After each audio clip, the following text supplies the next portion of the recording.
Je suis le conteur du village. Aujourd'hui, nous sommes au parc nature du bois de l'île Bizarre. Plus précisément, nous sommes sur le magnifique site de la Pointe-aux-Carrières. Pourquoi l'éventualité d'une deuxième guerre avec les États-Unis sur le Saint-Laurent exigeait la canalisation de la rivière des Outaouais? C'est alors que le gouvernement impérial de Londres résolut de construire un réseau de canalisation entre Montréal et Kingston, passant par Ottawa, pour permettre de véhiculer des troupes et du matériel militaire entre les provinces du Haut et du Bas-Canada sans risque de capture sur le Saint-Laurent. Donc, ce qu'il faut retenir, l'origine du canal de Carillon et de la Pointe-aux-Carrières est militaire.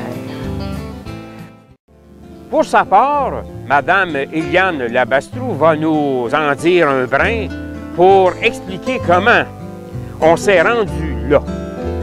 Bonjour. Le tout a commencé en 1678, quand le gouverneur Frontenac donne l'île Bonaventure à titre de seigneurie à Jacques Bizard. Monsieur Philippe Voisard, il a des dires intéressants sur l'utilisation de la pierre grise. En 1833 se termine la construction du premier canal et, coïncidence, cette même année, on retrouve le maçon Thomas Hodgson, responsable de la construction d'un édifice en pierre calcaire dans le Vieux-Montréal, soit le 421-425 rue Saint-Paul-Est.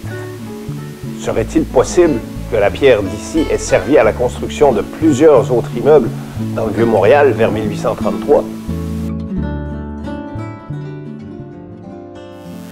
Bien, maintenant, nous voilà rendus à la plage.